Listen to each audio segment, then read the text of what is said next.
हाय दोस्तों, civil technical में आपका स्वागत करता हूं। आज मैं civil engineering 5th semester subject survey second, जिसका चैप्टर नंबर 1 है कंटूर, इसका पहला लेक्चर लेकर आ रहा हूं। इस वीडियो में अंत तक बने रहिए पूरा बात समझने के लिए। कंटूर होता क्या है? कंटूर बेसिकली बात करें कंटूर की, तो कंटूर क्षेत्र में समान उच्चता तथा समान निचता के बिंदु होते हैं। और कंटूर लाइन, पहली लाइन लिखी हुई है। कंटूर लाइन ऐसी लाइन होती है जो इक्वल आरएल वाले पॉइंट को मिलाते हुई जाती है। आरएल मतलब क्या? रिड्यूस लेवल, यानी मीन सी लेवल से उसकी हाइट कितनी है उसे कहते हैं हम लोग क्या? Reduce level. किसी भी तल से मापने के लिए हम क्या ज्ञात करते हैं? कोई भी ऊंचाई रिड्यूस लेवल से ज्ञात करते हैं। रिड्यूस लेवल क्या होता है? समुद्र तल से ऊंचाई होती है। कंटूर लाइन को आइसोहाइप्स लाइन भी कहते हैं। ऐसी रेखा जिस पर स्थित प्रत्येक बिंदु का आरएल समान हो उसे कंटूर लाइन कहते हैं। ये फिगर से आपको मैं समझाऊंगा। जैसे ये बिंदु 98 की है, एक ही लाइन बना दी है, इसको इन दोनों बिंदु को मिलाने वाली रेखा क्या हुई? कंटूर लाइन है। ये समान उच्चता वाले बिंदु है। ये 99 वाले बिंदु है, 99 99 99 99 99। ये क्या है? 100 100 100। समान उच्चता वाले बिंदु को मिलाने वाली रेखा क्या कहलाएगी? हमारी कंटूर लाइन कहलाएगी। ठीक है, तो 98 वाली लाइन इसको मिलाई, 99 वाली लाइन इसको मिलाई, इसी प्रकार 100 वाली लाइन इसे मिलाई। और इसका आप क्रॉस सेक्शन देख सकते हैं कि 98 वाली ऊपर है, फिर 99 गया है, फिर 98 गया है। ठीक है, अब हम बात करते हैं प्रॉपर्टी ऑफ कंटूर लाइन की। कंटूर लाइन की प्रॉपर्टी होती क्या है? ठीक है, पहली प्रॉपर्टी आती है इसका वैली। वैली वैली मतलब आप लोग क्या समझेंगे? गड्ढा, कि कोई गड्ढा वैली। इसकी डिफिनीशन से समझते हैं। वैली गड्ढा, यदि किसी कंटूर मैप में सेंटर से आउटर डायरेक्शन में जाने पर, यदि किसी डिफिनीशन से एक बार आपसे समझते हैं। वैली यानी गड्ढा, यदि किसी कंटूर मैप में सेंटर से आउटर डायरेक्शन जाने पर यदि हमारे कंटूर बढ़ रहे हैं तो उसे वैली का कंटूर कहते हैं।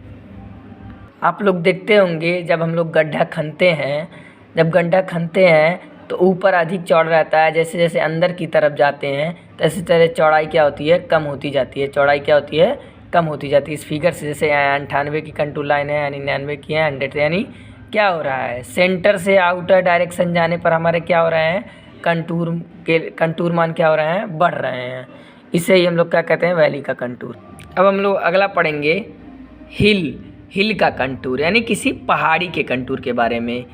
अब इसकी डिफिनीशन से समझते हैं। किसी कंटूर मैप में अगर रिड्यूस लेवल सेंटर से आउटर की ओर जाने पर, यानी बाहर की ओर जाने पर घटते जाते हैं, उसे कंटूर मैप को हिल का कंटूर कहते हैं। जैसे आप इस फिगर से आप देखेंगे कि क्या हो रहा है। यहाँ कंटूर इंटरवल की, कंटूर लाइन की मान कितनी है? रिड्यूस लेवल की 101, यहाँ गया 100, यहाँ गया 99, यहाँ गया 98। यानी सेंटर से आउटर डायरेक्शन में जाने पर क्या हो रहा है? कंटूर का मान घट रहा है। इसे ही हम क्या लोग क्या कहेंगे कि हिल का कंटूर कहते हैं। इसके क्रॉस सेक्शन से बात करें तो पहले 101, 100, 99, 98। ये क्या हो रहा है? आउटर से, सेंटर से आउटर की ओर जाने पर क्या हो रहा है? घट रहा है। ठीक है, अब इसकी कुछ प्रॉपर्टी जानेंगे। प्रॉपर्टी की बात करेंगे। हिल में स्टीप स्लोप हो के साथ साथ टॉप का एक बिंदु प्राप्त होता है। जैसे क्या होता है? पहाड़ी में क्या होता है? टॉप पे एक बिंदु प्राप्त होता है, यहाँ ये स्टीप स्लोप है, यानी समान चौड़ाई है। अब हम बात करेंगे हिल लॉक क्या होता है। ऐसी पहाड़ी जो कम ऊंचाई की होती है, जेंटल स्लोप वाले होते हैं, एक पॉइंट के भांति ऊपर नज़र आती है। इसकी फिगर से आप लोगों ने देखा होगा। अब हम बात करेंगे प्लाटी। ऐसी पहाड़ी जो ट्रेपेजिटल शेप में होती है, साइड में स्लिप तथा टॉप पर फ्लैट स्लैब होता है। यानी साइड में क्या है? ये स्लोप है, और टॉप पे क्या है? टॉप पे क्या है? साइड में क्या है? स्लिप है, टॉप, और टॉप पे क्या है? फ्लैट स्लैब है। इसे हम लोग क्या कहते हैं? प्लाटी। अब अगली टॉपिक की बात करेंगे, जेंटल स्लोप क्या होता है।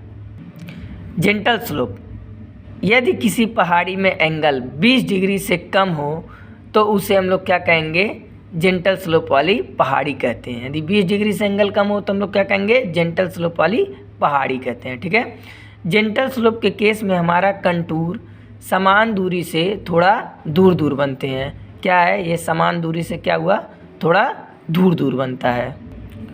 बात करेंगे स्टीप स्लोप क्या होता है। इसकी डिफिनीशन से, ऐसी पहाड़ी जिसमें 20 डिग्री से 40 डिग्री, ऐसी पहाड़ी जिसमें 20 डिग्री से 40 डिग्री तक स्लोप हो हॉरिजॉन्टल से, उसे स्टीप स्लोप वाले पहाड़ी कहते हैं और उनके कंटूर बहुत ही पास पास होते हैं।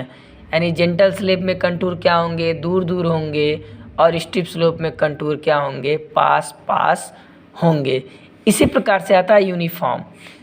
ऐसी यदि किसी पहाड़ी में हमारे कंटूर लगातार समान दूरी पर आ रहे हैं तो उन्हें यूनिफॉर्म स्लोप वाले पहाड़ी कहते हैं। यानी लगातार समान दूरी पर आ रहे हैं तो उन्हें क्या कहेंगे, लगातार समान दूरी पर आ रहे हैं, देखिए यूनिफॉर्म स्लोप वाली पहाड़ी कहते हैं। नॉन यूनिफॉर्म स्लोप वाली पहाड़ी, नॉन यूनिफॉर्म, जब किसी कंटूर लाइन के बीच में स्पेसिंग बढ़ती है या घटती है, यानी दूरी क्या होती है, बीच में बढ़ती है या घटती है, उसे क्या कहेंगे, नॉन यूनिफॉर्म स्लोप वाली पहाड़ी कहते हैं। जैसा कि आपको कंटूर के डिफिनीशन से पता चल गया होगा कि कंटूर समान उच्चता वाले निम्नता वाले बिंदु होते हैं। इन्हीं बिंदुओं को मिलाने वाली रेखा को हम लोग क्या कहते हैं, कंटूर लाइन कहते हैं।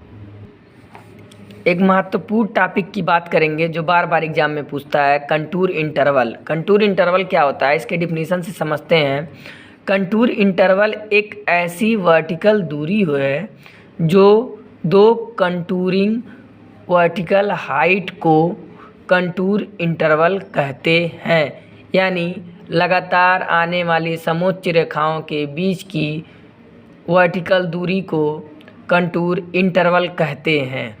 ठीक है, जैसे ये 100 का हो गया या 98 का हो गया या 99 का हो गया, 98। एक कंटूर क्या है, लाइनें, इसके क्रॉस सेक्शन से पता चलेगा ये 100 वाली लाइन है, 99 वाली लाइन है, 98 वाली। इनके बीच की वर्टिकल दूरी को हम लोग क्या कहेंगे, इनके बीच की वर्टिकल दूरी को ही क्या कहेंगे हम लोग, कंटूर इंटरवल कहते हैं।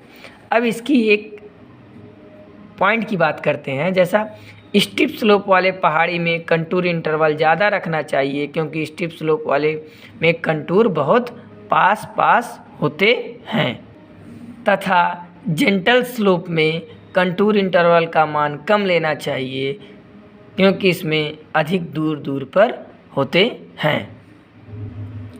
कंटूर इंटरवल इन्वर्सली प्रोपोर्शनल होता है 1/फंड की, डायरेक्टली प्रोपोर्शनल होता है, और कंटूर इंटरवल प्रोपोर्शनल 1/टाइम की। यानी कंटूर इंटरवल बढ़ेगा तो फंड घटेगा, फंड बढ़ेगा तो कंटूर इंटरवल घटेगा।